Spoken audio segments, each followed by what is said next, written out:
భర్త. గొప్ప వాళ్ళంతా పెళ్లి చేసుకుంటే వాళ్ళు సాధారణ వ్యక్తులుగానే మిగిలిపోయేవాళ్ళు కదా!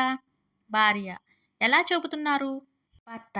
పెళ్లి చేసుకుంటే భర్త బయటికి వెళ్ళేటప్పుడు భార్య ఎక్కడికి వెళ్తున్నారు? ఏం చేస్తున్నారు? అని అడిగే ప్రశ్నలకు జవాబు చెప్పుకోవడానికే వయసైపోతుంది. భార్య. భార్యలందరూ అలా ఉండరు కదా! భర్త. సర్లే ఇప్పుడే వస్తా. భార్య. ఎక్కడికి వెళ్తున్నారు?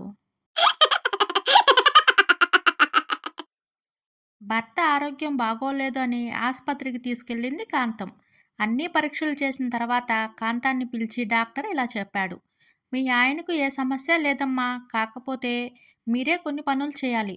ఉదయం టిఫిను, మధ్యాహ్నం భోజనం టైంకి చేసి పెట్టడం, ఊరికే చీరలు నగలు కొనమని సతాయించకుండా ఉండటం, ఇంట్లో పనులు సక్రమంగా చేస్తూ ఉంటే ఆయనకి 2-3 నెలల్లోనే మామూలు మనిషి అవుతాడు. బయటకు వచ్చిన తర్వాత భర్తతో మీరు గుండె నిబ్బరం చేసుకోండి. మీకు చాలా పెద్ద సమస్య ఉందట. అది తగ్గాలంటే ఆలోచించడం మానేసి ఇంట్లో పనులపై దృష్టి పెట్టమన్నారు. టీచర్. క్లాస్‌కి ఎందుకు ఆలస్యంగా వచ్చావు? స్టూడెంట్. Traffic teacher. టీచర్. ఇది ఆన్‌లైన్ క్లాస్ కదా! స్టూడెంట్. Network traffic teacher. అప్పట్లో టైటానిక్ మునిగిపోతుందని మా తాతకు ముందుగానే తెలిసిపోయిందట. ఓ ఓడ మునిగిపోతుందని, అందరూ చనిపోతారని తోటివారిని హెచ్చరిస్తూనే ఉన్నాడు.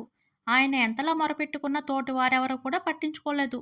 చివరికి ఆయన ఊహించినట్టుగానే టైటానిక్ మునిగిపోయింది.